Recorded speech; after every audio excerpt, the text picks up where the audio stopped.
먼저 이 자리에 서게 해주신 하나님께 감사드립니다. 오늘은 미술, 그 안에서 발견한 하나님의 사랑이란 주제로 함께 나누고자 합니다.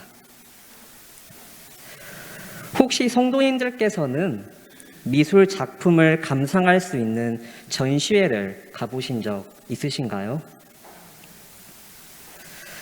저는 미술을 전공하신 아버지의 영향으로 어린 시절부터 여러 전시회를 돌아다니는 시간들을 가졌습니다. 특별히 가장 최근에 가게 된 곳은 서울 삼성역에 위치한 마이아트 뮤지엄에서 진행된 전시회였습니다.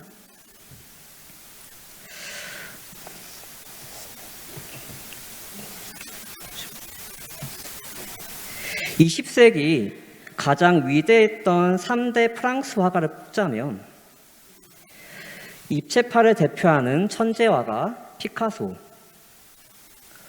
원색의 강렬함을 나타낸 야스파화가 마티스, 그리고 마지막으로 사랑, 그리고 색채의 마술사라고 각인된 마르크 샤갈이 있습니다. 그중 이번 전시회에서 보게 된 작품의 주인공은 바로 색채의 마술사라고 불리는 마르크 샤갈입니다. 그는 아름다운 색감과 낭만적인 그림, 그리고 사랑을 모티프로 한 작품을 만드는 유명한 화가입니다. 그런데 이번에 제가 갔던 샤갈의 전시회는 다소 결이 달랐습니다. 기존 국내에서 여러 차례 진행된 샤갈의 특별전과는 다르게 그간 단독으로 다뤄지지 않았던 성서라는 주제로 진행되었다는 점입니다. 그중 저의 시선을 사로잡았던 작품은 바로 성서 사파이였습니다. 샤갈이 무려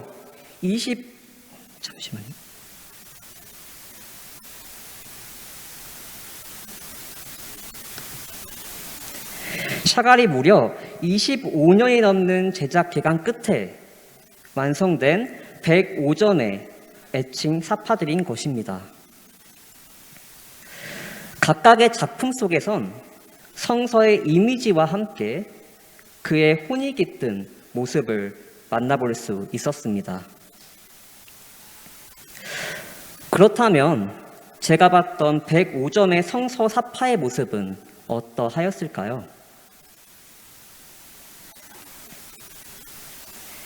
기존에 알고 있는 우리의 성서 작품들의 모습을 보면 유명한 것으로는 레오나르도 다빈치의 최후의 만찬, 그리고 디러의 삼위일체 하나님에 대한 경배, 그리고 시스티나 성당의 온 지면을 차지하고 있는 미켈란젤로의 최후의 심판과 천지창조가 있습니다.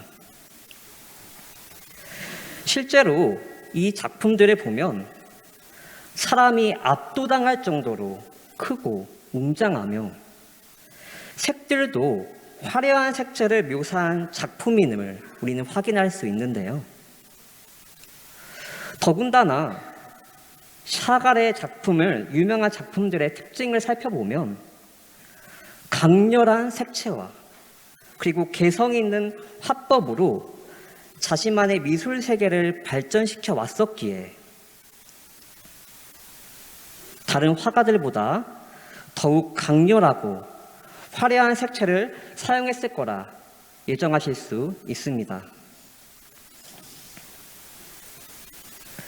그러나 제가 본 샤갈의 작품은 이러한 모습들이었습니다. 105점에 그려진 내용은 인류의 첫 조상인 아담과 하와로부터 시작하여 약복 강가에서 하나님과 씨름하였던 야곱, 그리고 이스라엘 백성들을 이집트로부터 탈출하게 한 모세, 나시린이었던 삼손, 이스라엘 왕 사울과 다윗, 그리고 눈물의 선지자 예레미야에 이르기까지 성경에 많은 인물들이 그려져 있었습니다. 그러나 우리의 예상과는 다르게 그의 작품에는 화려한 색채라고는 찾아볼 수 없었고 105점이 되는 작품들은 대부분 A4 한 장 정도 되는 작은 크기에 불과하였습니다. 더 나아가 성경 인물들의 고결하고 아름다운 모습만 나타내는 것이 아닌 각각 인물들의 스토리에 집중하여 보시는 것 같이 롯의 범죄나 사울의 자결, 다윗과 밧세바 사건 같은 이러한 생생한 장면들을 고스란히 작품에 드러내는 모습을 볼 수 있었습니다. 작품을 감상하던 중 도슨트, 그러니까 전시 해설가분께서 한 작품 앞에 멈춰 서셨습니다. 그 많은 작품 중에 멈춰선 인물은 바로 다윗이었습니다. 전시의 특성상 사진 촬영은 불가하였으나 전시장 한 면에는 14점 정도 되는 다윗의 작품을 볼 수 있었는데요.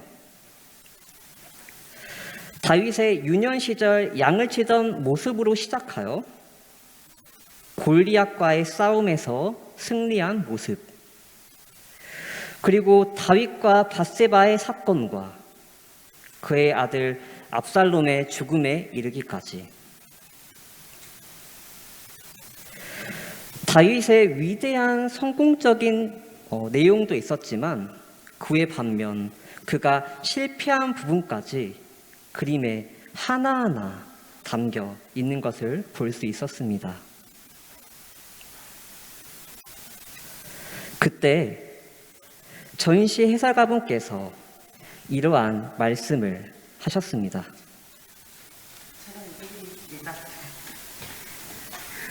샤갈의 전시는 종교를 불문하고 많은 이들이 관람하는 전시회입니다. 특별히 이번 전시회는 기존의 국내에서 진행된 샤갈 특별전과는 달리 성서를 주제로 한 특별전이기에 기독교 관람가들이 많이 오는 것을 볼 수 있었습니다. 전시회를 관람하시던 분들께서 종종 인터넷에 다녀온 후기를 써주시는데 그중 인상 깊었던 리뷰를 보게 되었습니다. 그 내용은 바로 샤갈의 작품을 보고 그의 작품에 성령의 감동이 부족한 것 같다는 게 아닙니까? 저는 종교를 가지고 있지 않았지만 그 이유가 너무 궁금하여 더 읽어보게 되었습니다. 그분께서 어떠한 이유로 성령의 능력이 부족한 작품이라고 생각했을까요? 바로 샤갈이 기존에 그렸던 화려하고 강렬한 작품들과는 다르게 성서 사파는 단색으로 그려졌으며 성경 인물들의 실패한 인간적인 모습을 낱낱이 드러내고 있었다는 이유였습니다. 네, 성도인들께서는 어떻게 생각하시나요? 샤갈의 그림이 성령의 감동이 부족한 그림으로 느껴지십니까?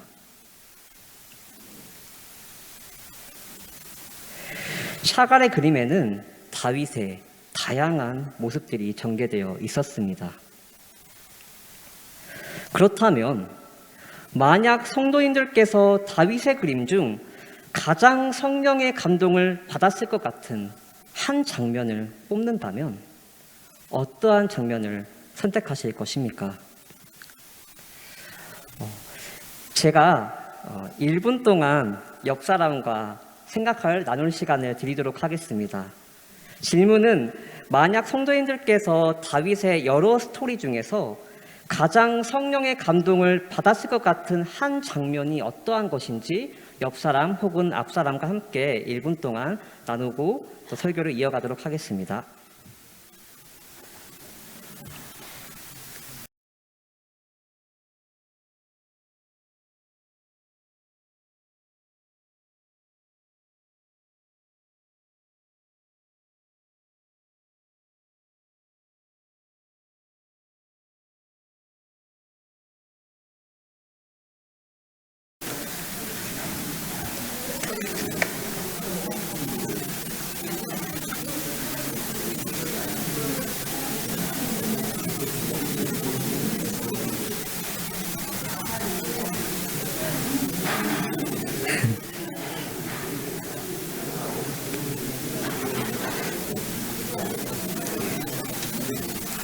네, 다들 생각해 보셨나요?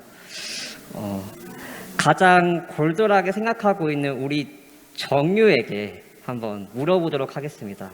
정유는 다윗의 많은 스토리 중에서 어떠한 장면이 가장 성령의 감동을 받았을 것 같다고 생각하나요?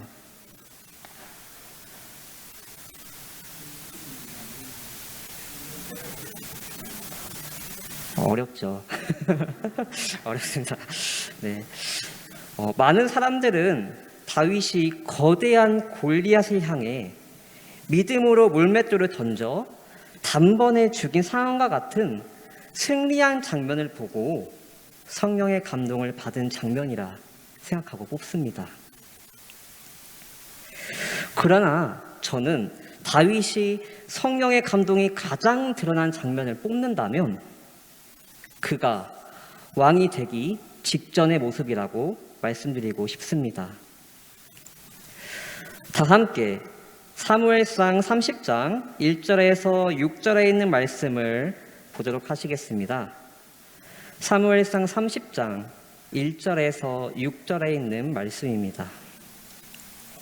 제가 읽도록 하겠습니다.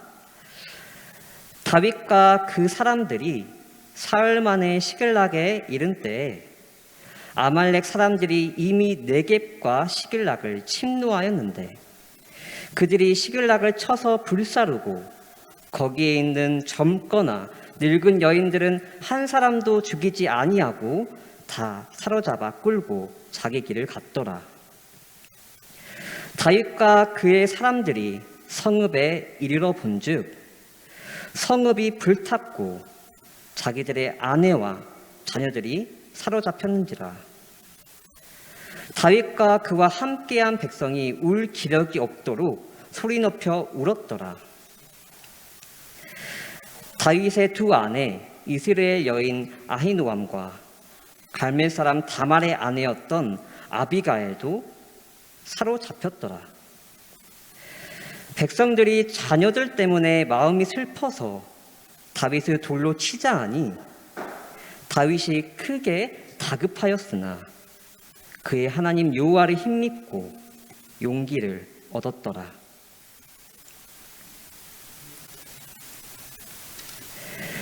일반적으로 왕이 되기 직전의 모습은 영웅적인 승리와 함께 대중들로부터의 환호성으로 왕의 자리에 앉게 되는 모습을 상상하며 기대할 것입니다.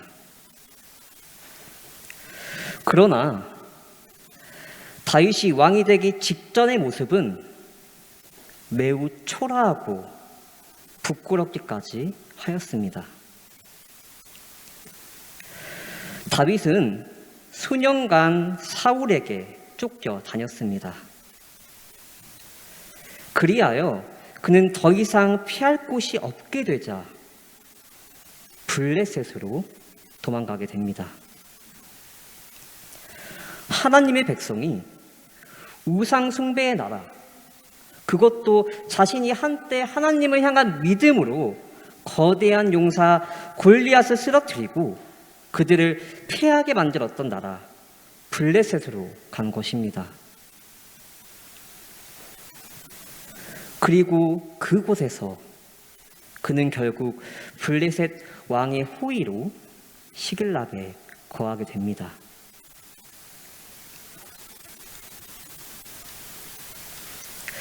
그리고 다윗이 전쟁터에서 돌아와 보니 아말렉의 습격으로 인하여 집들은 모두 불타버리고 처자들은 모조리 잡아가 버린 것입니다.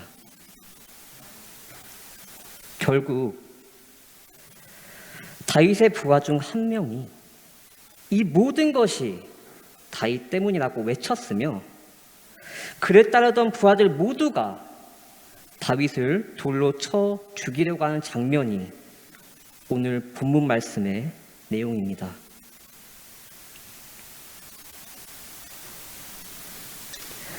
부조와 선지자 692페이지에 있는 말씀입니다. 다윗은 모든 인간의 지지로부터 끊어진 것처럼 보였다. 그가 이 땅에서 애착을 가졌던 모든 것이 그에게서 사라져버렸다. 사울은 그를 그의 나라에서 추방했고, 블레셋 사람들은 그를 진영에서 몰아냈고, 아말렉 사람들은 그의 성읍을 약탈해 갔다. 그의 아내들과 자녀들은 포로가 되고, 그의 친한 친구들은 단결하여 그를 대적하고 그를 죽이겠다 위협하였다. 다윗 그에게는 이전부터 자부심이 있었습니다. 그는 스스로 남다른 용기와 믿음이 있다고 자부하였습니다. 왜냐하면 물맷돌로 골리앗을 죽인 사람이 바로 자기 자신이었기 때문입니다. 그러나 그랬던 그가 비겁하게 원수의 나라인 블레셋으로 도망가고 미친 척하고 그의 충성을 블레셋에 바치는 듯한 연극까지 하게 된 것입니다. 또한 다윗 그에게는 인기가 있었습니다. 수아에는 사람들이 모여들어 아둘람에는 400여 명의 사람들의 충성을 다짐하고 다윗 앞에 모여들었습니다. 그는 쫓겨다녔지만 민심은 자기에게 있었고 의리를 지키는 충성스러운 부하들이 있어 자신에게는 인기가 있다고 생각했습니다.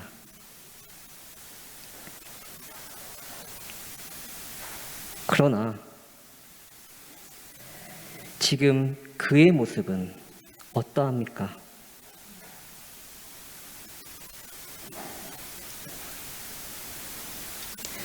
자신에게 충성을 바쳤던 부하들이 자기를 돌로 쳐 죽이려고 합니다. 말리는 사람은 그 어디에도 없으며 얼굴을 둘 수 없는 처지까지 온 게 지금 다윗의 모습입니다.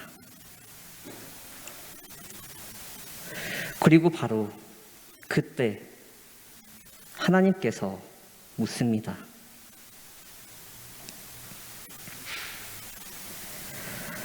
다윗아, 너는 온전한 믿음을 가지고 있느냐? 아니요, 없습니다. 다윗아, 너는 용기를 가지고 있느냐? 아니요, 저는 겁쟁이입니다. 그럼 다윗아, 너는 인기를 가지고 있느냐? 아니요, 저를 돌로 치려는 사람들만 있습니다. 이제 알겠느냐?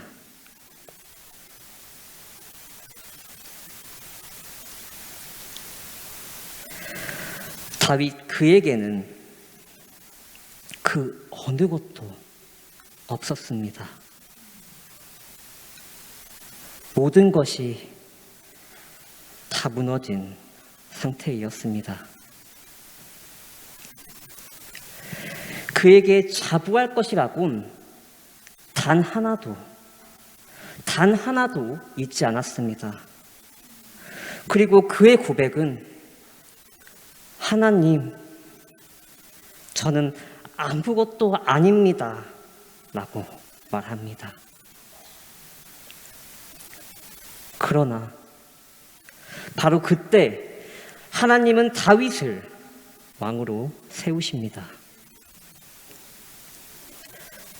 자기가 무너지고 은혜를 깨달은 그때서야 하나님이 그를 세우신 것입니다.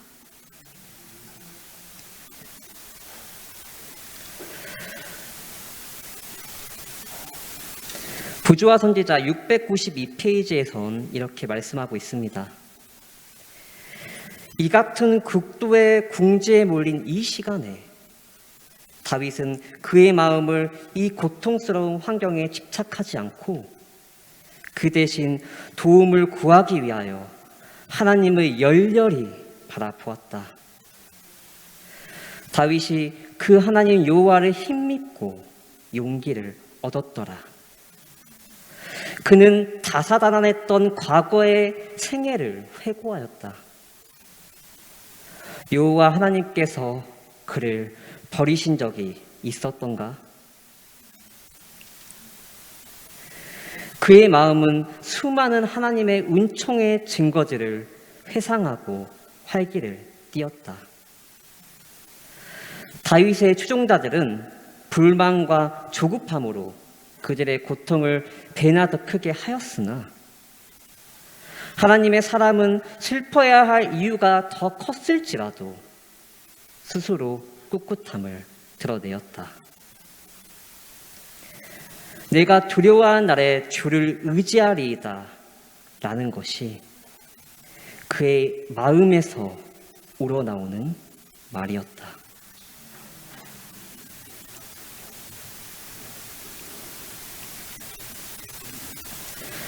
많은 사람들은 자신의 업적과 공로를 내세우고 싶어 합니다. 즉, 내가 그것의 원인이 되고 싶어 하는 마음이 있다는 것입니다. 그러나 우린 기억해야 합니다. 내가 원인이 되는 모든 것이 무너진다는 사실을 말입니다. 즉 다시 말해서 내가 원인이 되는 모든 것이 무너지는 것을 우리가 기억해야 된다는 것입니다. 과거 다윗은 모든 것의 원인을 자신으로부터 찾기 바빴습니다. 그러나 본문 말씀 이후의 다윗의 모습은 어떠한가요? 모든 것의 원인을 자신이 아닌 하나님으로부터 찾기 시작하였습니다. 초라해지고 모든 것이 무너져 스스로 아무것도 할 수 없는 속절없는 자임을 고백하였을 때 바로 그때 다윗은 왕이 되었습니다.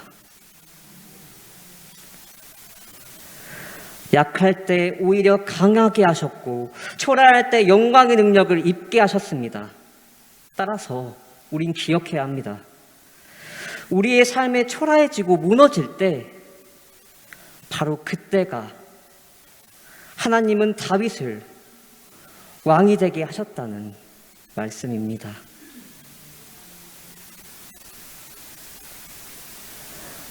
나는 아무것도 아닙니다. 주님, 저는 아무것도 할 수 없습니다라고 하나님께 고백하는 그때가 하나님께서 일하실 때입니다.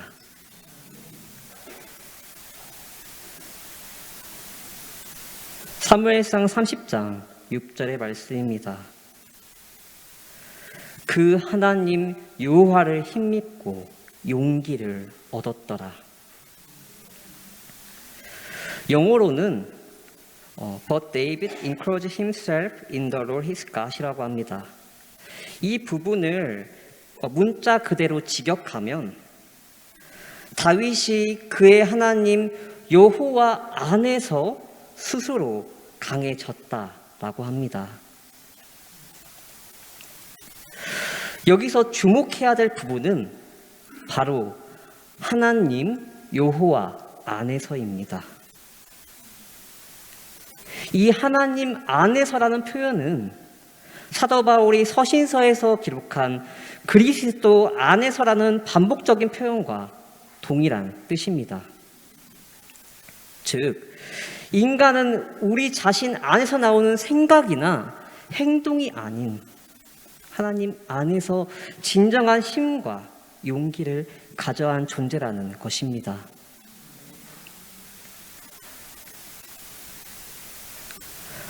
아무리 감동적이고 완벽한 작곡이라 할지라도 연주자가 연주를 하지 않으면 아무 의미가 없습니다.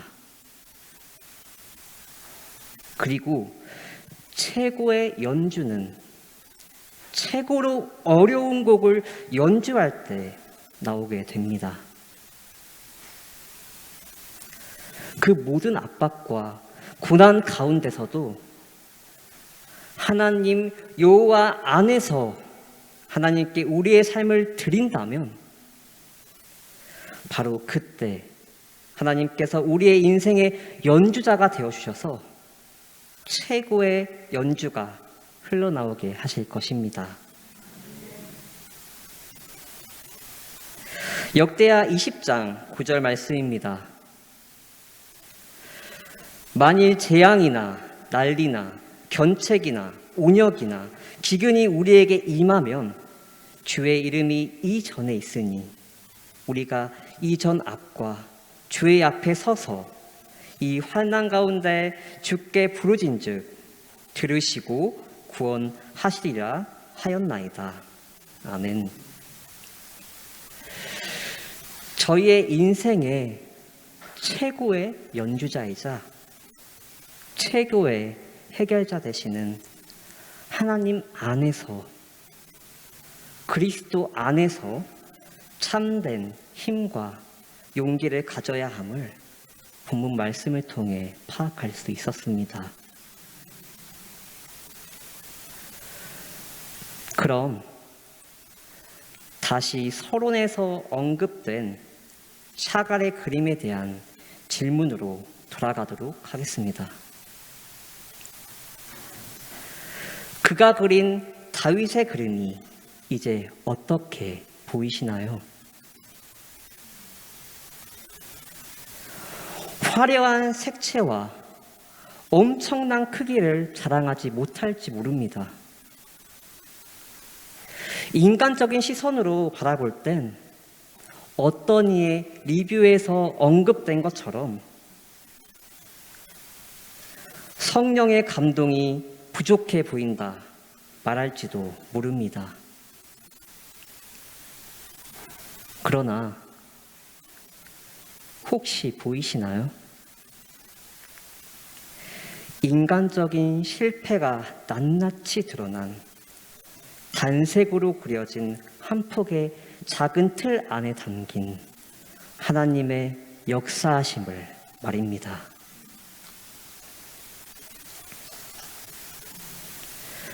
전시장에는 전시장 한 폭을 가득 채운 4m에 달하는 색실로 그림을 짜 넣은 대형 테피스트리도 있었습니다.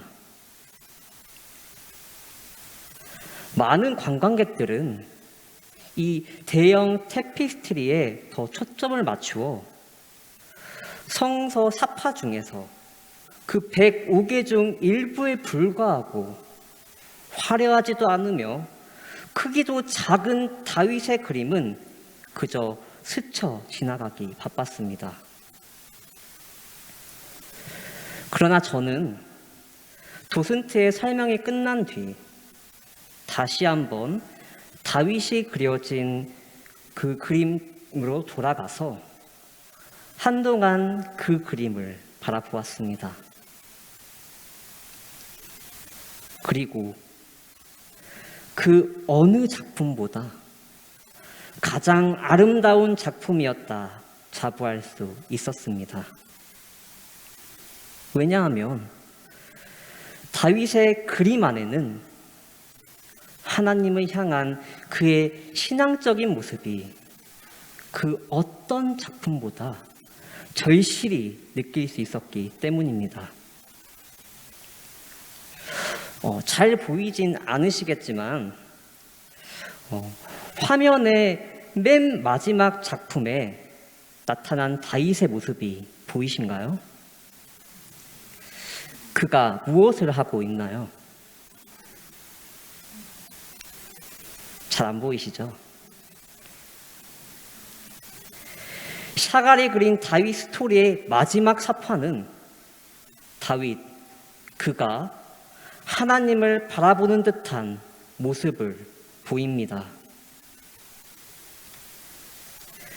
즉, 다윗의 삶의 마지막 장면은 하나님을 향한 그의 신앙적인 모습이 담겨 있었기에 저는 전시장의 많은 작품들 중에 가장 아름다운 작품이었다 자부할 수 있었던 것입니다. 그리고 샤갈의 그림에는 나와 있지 않는 장면이지만 다윗의 인생에 성령의 감동이 가장 잘 드러난 장면을 뽑는다면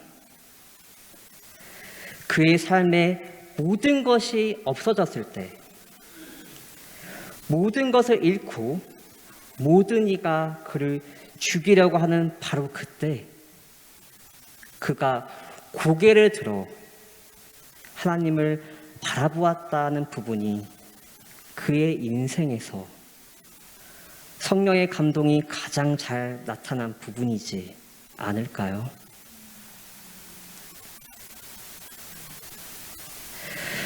다윗을 통해 저희 삶을 돌아보게 됩니다.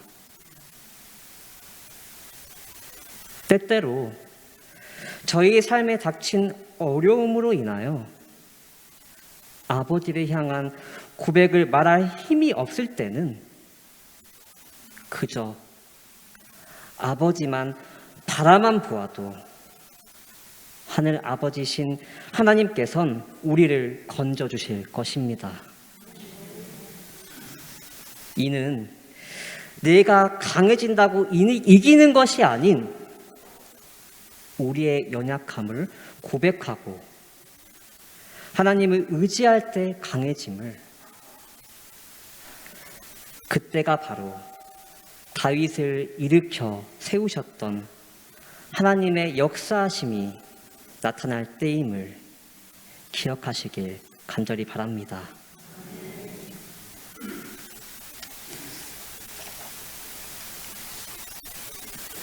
다윗 그가 왕이 되기 직전의 모습,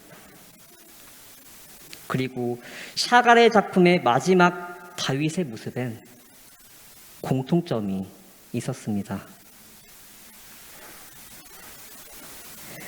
그의 하나님 여호와를 힘입고 용기를 얻었더라. 오늘 이 말씀에 나온 다윗의 고백이 저와 성도님들의 삶의 고백이 되길 간절히 바라며 오늘 말씀을 마치도록 하겠습니다. 기도하도록 하겠습니다. 하늘에 계신 하나님 아버지, 성경에서 위대했던 이스라엘의 왕이자 리더인 다윗을 통해 저희 삶을 돌아보게 됩니다. 때론 저희도 나의 힘과 능력으로 해결하려고 할 때가 얼마나 많이 있습니까?